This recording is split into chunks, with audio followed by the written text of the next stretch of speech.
Maybe like me, you had fond memories of playing sports in your neighborhood street, or maybe in a park just like this one. Outside in the summer heat, sweat beating down your forehead, where the water out of the garden hose tastes like a fine glass of white wine.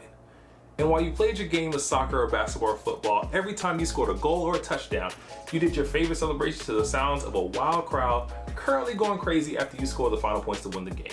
Those were the good old days. Nowadays, you're far more likely to be stuck inside thinking about sports and fiending for your favorite sports off-season to be over. During the lockdown, we tended to do anything to get our sports fix again. Remember, they put Madden on ESPN. And that was me back in August, because due to the current world circumstances, the possibility of not having football, my favorite sport, was real, and I was desperate for another sports high. Against my better judgment, I decided to dust off my rig and re-download the last Madden I purchased, Madden 20. Apparently my desire for sports had reached an all-time high, or I must have forgotten all the repressed memories of how bad this game was.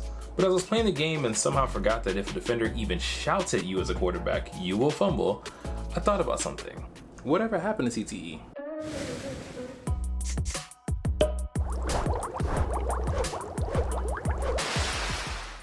What it do? I'm Lumi the Benchtop Gamer, and this is the rabbit hole, where we take random thoughts and decide to dig a little bit deeper.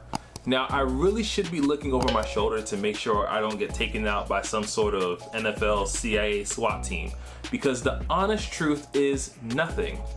Nothing happened to CTE, and it never went away. It just got buried.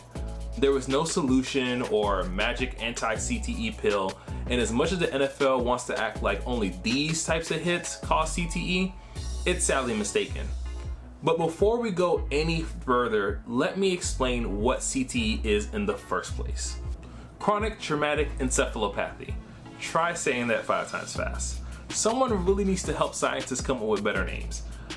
Back in 2017, you couldn't turn on sports radio, television, or even go to your local water cooler without someone talking about it. And even through all this discussion, I admittedly never actually learned what CTE is. I knew it had something to do with the brain and concussions, and there was something about Will Smith thrown in there somewhere.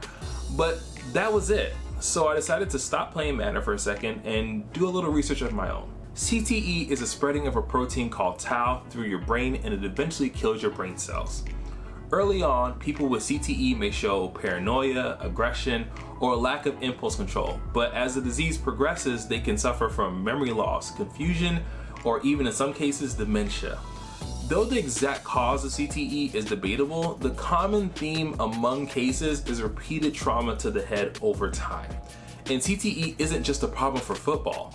There are confirmed cases of CTE in patients who played soccer, baseball, basketball, hockey, members of the military, and even victims of domestic violence. You also don't have to have a diagnosed concussion to be at risk for CTE. In fact, concussions aren't the main reason why someone gets CTE in the first place. It's actually repetitive, lesser hits that really cause the damage. I mean, you can think of it like this. If I punched you in the arm, you'd probably be fine. It hurt, but the pain would subside quickly.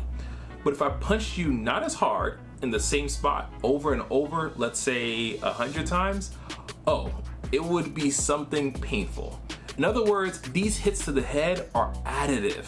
Think about all the time someone takes a header in soccer or gets checked in hockey.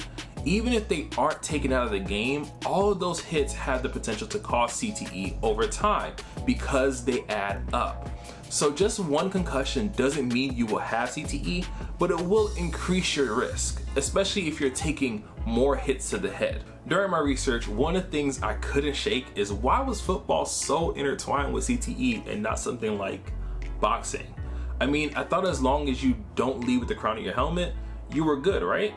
Well, one of the organizations who looks into CTE is the Concussion Legacy Foundation. According to their numbers, they saw that football by far had the most cases, seemingly 4 times more than boxing.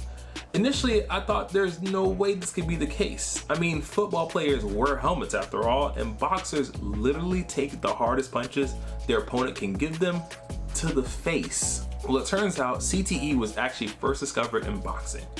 Back in 1928, Dr. Harrison Martland described a group of boxers as having punch-drunk syndrome. This is a term that many boxing fans will find familiar. Since then, scientists found similar symptoms in people with a history of repeat head trauma. Then in 2005, Bennett Omalu reported what's known as the first case of CTE in Pittsburgh Steelers center Mike Webster. But there are some other things that are key to understand why football has so many instances of CTE. First, football teams just have a lot of players, many of whom have been playing football for a long time. I mean, you have more football players on the team than most other sports have on their team and practice squad combined. That's one reason why cases for football are so high. The second thing is there aren't that many brains that have been tested. We'll get into why that is, but many people who may have had it simply haven't been tested for it. In fact, testing can take several months, and many doctors until recently didn't even know what to look for. The third thing is helmets actually give a false sense of security, and here's why. See, helmets make players feel invulnerable, especially defenders who hurl their bodies in hopes of landing that big hit. But the reality is your helmet can stop your skull from hitting something, but it can't stop your brain from hitting the inside of your skull. Look at this brain. You can see there is space between your brain and your skull. In this space, there is a set of 3 membranes called the meninges, and then there is cerebral spinal fluid. This fluid means your brain sort of floats there like a ball in water. These membranes and fluids work together like shock absorbers for your brain, slowing it down when your head suddenly comes to a stop. Here's a little experiment to show you how this works. If I put this egg in a bowl with no fluid, when I shake it around, the egg smacks against the side and starts to crack. When I do it again, but this time I add some water to the bowl, the egg is able to survive. But even though your brain has both this membranes and the fluid to protect it, there is a limit to this, and your brain can still essentially smack into your skull, and there's no way a helmet is going to stop that. That helmet may stop you from cracking your skull open, but it can't stop your brain from moving. When other headbangers like woodpeckers peck, they not only have a different skull structure to ours, but they have a number of ways to prevent themselves from getting brain damage that we simply just don't have as humans. And though it's outside the scope of this video, I have included an article linked in the description if you want more of those details, because frankly, it's fascinating how they deal with it. The other thing that sucks about CTE, that there is only one way to confirm you have it, and that is you have to be dead. CTE is like having a leak in the wall. You may see the paint turning or the texture sagging. You may even hear the drip of the water if you listen closely, but there's no way to know for sure unless you tear into the wall. CTE is much the same way. In order to test for CTE, your brain must be sliced and then stained with certain chemicals to see the tau protein.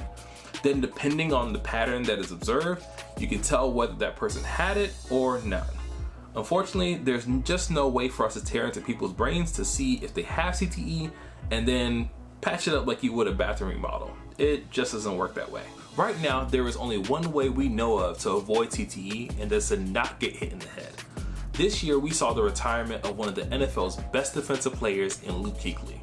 This Boston College grad played a total of 8 seasons in the NFL, recorded 1,092 tackles in his career, and suffered a total of 3 diagnosed concussions during that time.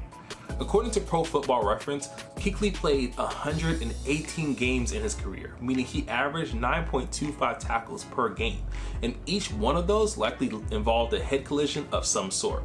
Remember, CTE doesn't just come from getting concussions, but repeated blows to the head. That includes contact helmet to body, or helmet to ground. If you assume that just half of his tackles were hits to the head of some sort, that means Luke took 546 hits to the head in the NFL alone, not including practice. By the way, Luke played 3 years of college ball and 2 years in high school. This is not to say that Luke is going to have CTE or currently has it. I definitely don't wish that on him. But I use him to put into perspective why CTE is so prevalent within football.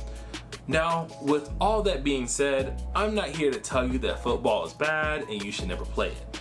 Admittedly, it's still one of my favorite sports, and to be frank, many players have already decided that the opportunities that football provides are worth the risk of CTE. There is no number of hits that is the magic number for if you will get it or not. But current data does tell us that the longer you play some of these sports, the higher the chance you could develop it. I'm not making this video to tell you to fall on one side or the other, but I do believe it's important for you, your child, your sibling, or your friend to at least be informed of the hidden things involved so that way you can make the best decision for yourselves. If you enjoyed this trip down the rabbit hole and you like this video series, make sure you drop a like on this video since it really helps me out, and subscribe if you haven't already done so. I also have all my resources for the information found in this video linked in the description down below if you want even more info. Thanks again for watching. I'm Lumi the Benchtop Gamer, and remember, keep thinking.